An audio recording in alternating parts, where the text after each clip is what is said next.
Shalom, bien-aimés de l'éternel Dieu. Je vous souhaite la bienvenue sur cette manne en Christ, dont le thème est dans le lieu secret. Je viens vous partager ma compréhension du verset 6 de Matthieu 6. Mais avant d'aller plus loin, frères et sœurs en Christ, recommandons ce partage et cette compréhension à l'éternel Dieu.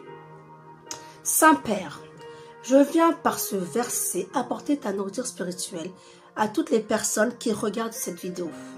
Que ton Saint-Esprit puisse nous donner la révélation du mystère de ta sainte parole et qu'il nous donne le discernement de ce verset afin que tombée sur une terre fertile, elle puisse produire du fruit.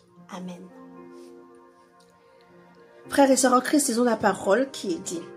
Mais quand tu pries, entre dans ta chambre, ferme ta porte et prie ton Père qui est là dans le lieu secret. Et ton Père qui voit dans le secret te le prendra. Amen.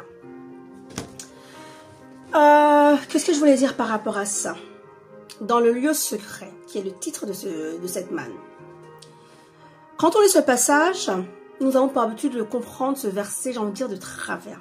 En tout cas, pour ma part. Et pour ceux qui sont dans la même, qui ont été dans la même situation que moi jusqu'à aujourd'hui. Je m'explique.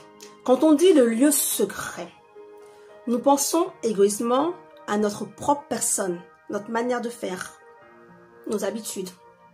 Car très souvent, on se dit que notre lieu secret, c'est notre chambre, comme il est écrit dans ce verset. Mais, frère, sœur en Christ, laisse-moi te dire que c'est pour moi une erreur de compréhension. Pourquoi je dis ça? Nous savons que le lieu secret, c'est le lieu d'intimité, lieu de proximité, avec le Seigneur. Lieu, ou plutôt une disposition de ton cœur, où l'Éternel Dieu t'attend quotidiennement, j'ai envie de dire, pour discuter avec lui, pour prier avec lui, pour parler tout simplement avec ton Père. Alors ce lieu ou ce conditionnement, j'ai envie de dire, c'est un lieu et un conditionnement, j'ai envie de dire, loin de la distraction et sans le regard de l'autre. Car en Christ, nous n'avons pas à prouver notre foi à quiconque. Nous n'avons pas à prouver notre spiritualité, notre intimité. Car l'Éternel sait toutes choses et voit toutes choses, frères et sœurs en Christ. Rappelons-nous, notre Dieu, l'Éternel, connaît la finalité de toutes choses avant son commencement.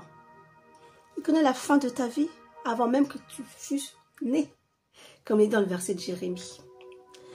Alors, j'ai envie de vous dire que j'ai envie qu'on se rappelle plutôt. Il faut qu'on se rappelle que le lieu secret, ce n'est pas le nôtre, mais celui du Père. Parce que c'est lui qui est dans le lieu secret, t'attend et voit toutes choses. Et non nous. Mais nous devons quoi? Aller à sa rencontre dans ce lieu-là, que nous avons défini avec lui. Un lieu où nous savons, quand on prie, quand on parle, quand on pleure, quand on crie à lui, il est là. Il nous écoute, il nous voit.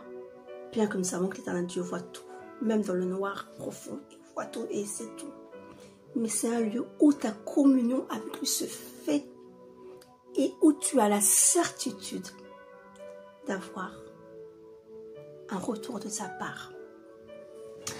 Oui, donc, généralement, le lieu secret, et très souvent dans la Bible, on sait que c'est dans les hauteurs. Alors je t'invite, disciple de l'Éternel Dieu, d'aller dans ta hauteur spirituelle, de monter dans une autre dimension pour aller rencontrer ton Père, notre Père. Et ce lieu, c'est ton intimité avec toi. Cette hauteur spirituelle, ce lieu de rencontre où tu es au summum de ta plénitude, parce que tu es dans sa présence. C'est son lieu secret à lui, qui lui est réservé. Donc, fais attention à ce que tu fais et à ce que tu dis. Je te dis à très vite pour une prochaine manne en Christ. C'était la diaconesse Natacha de l'Assemblée des Rachetés de l'Éternel. Sois bénie.